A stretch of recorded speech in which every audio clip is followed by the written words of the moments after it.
Hello and welcome. My name is Abu Mansaray. I am with the Oklahoma Water Resources Center at Oklahoma State. So I want to talk to you about the West Africa Well Water Screening Project, lessons from Oklahoma. More than 1 billion people lack access to sufficient supply of clean water, which is a really big problem. And most of those communities are in sub-Saharan Africa. In the US, the Safe Drinking Water Act was enacted in 1974, and it establishes standards for surface and groundwater sources used for drinking water. But the law does not apply to privately owned wells. It only covers public drinking water. And Oklahoma has more than 35,000 domestically water supply sources. And so maintaining water quality in those private wells is a responsibility of the owner. Private water in this context is any water that is not running through a government regulatory system. And there are over 22 major aquifers in Oklahoma and 32 minor aquifers from which these private owners draw water for their consumption.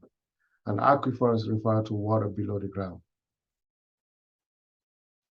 So what we do is we provide free water quality screening for those private well owners, since no law or program covers them. And we test for bacteria, nutrients, acidity and alkalinity, and salt content. And after the screening program, we hold a town hall style meeting with the well owners to explain the results of the tests and things they could do to improve the quality of water in their wells. And so when they come into the room, we hand over the results to them. We give them time to go through the results, and then we entertain questions. We try to explain some concerns that they may have. And then after that, we hold a meeting where we give a general summary of results from the wells. And then we explain what each contaminant means, the health issues that result from exposure, what the EPA standards are, some of the sources of the contaminants, some actions that they could take to eliminate those sources, or treat the water in the well before consumption. And then we go into a Q&A session.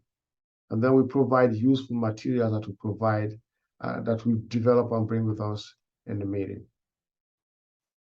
An example is, I have an example here, nitrate. So we start with telling them how high levels of nitrates result in the water, and we give them all the sources, and then we explain to them how it is converted to toxic substances in the body. And then we provide pictures of some of those sources of nitrate and how they end up in groundwater.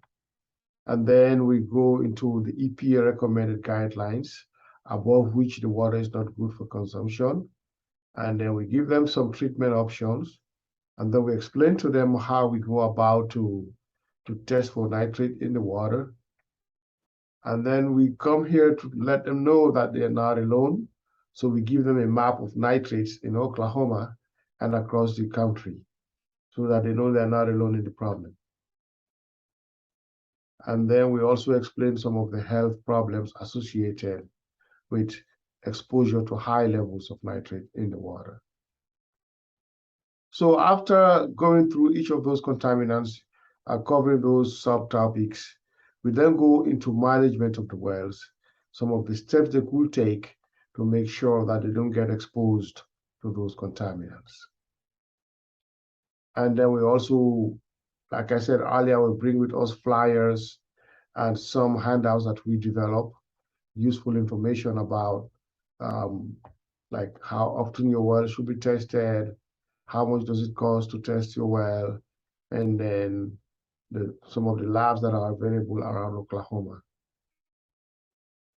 So these are some of the flyers that we bring along. Some of them are produced in the extension program. Some of them are produced in the water center.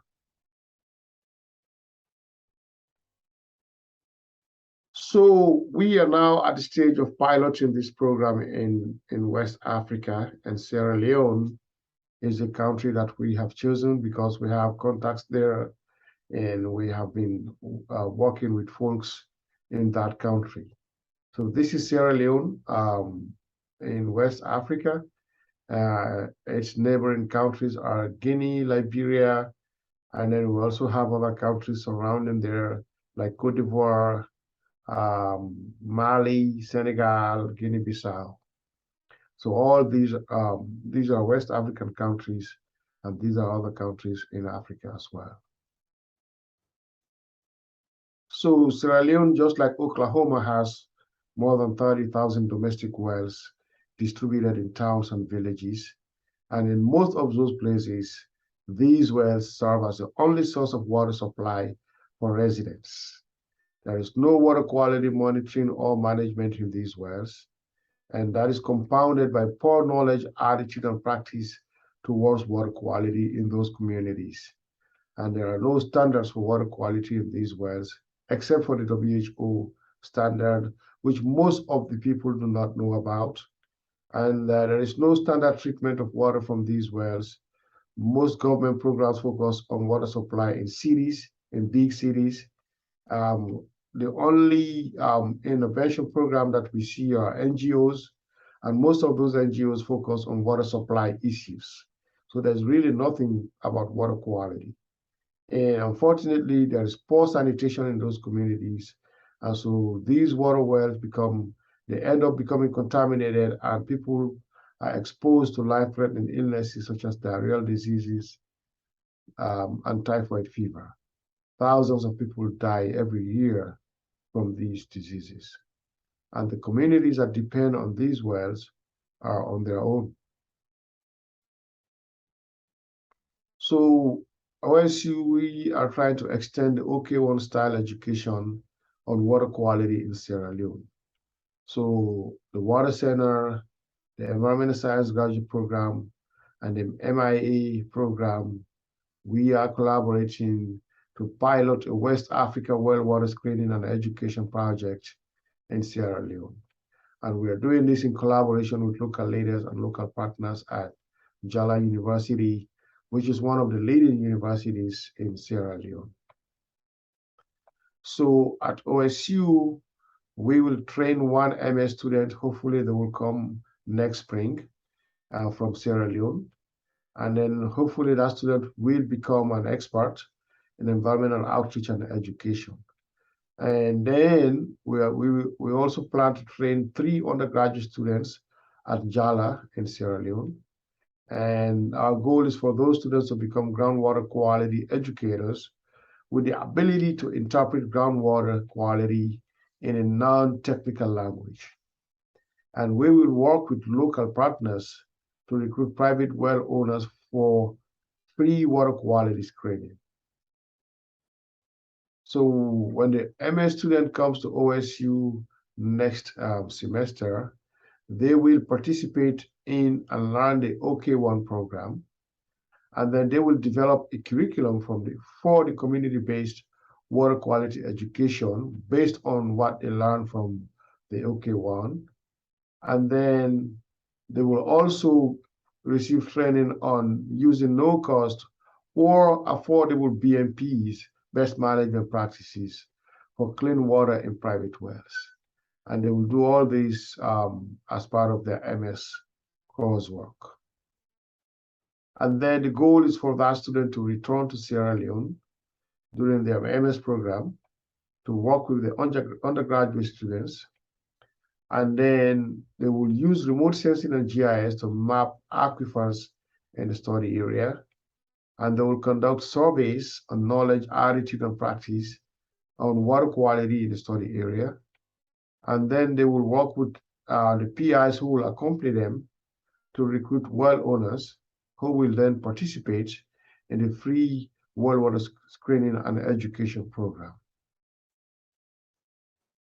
Our goal is to use the lessons from this pilot project to scale to scale the program to all rural communities in West Africa.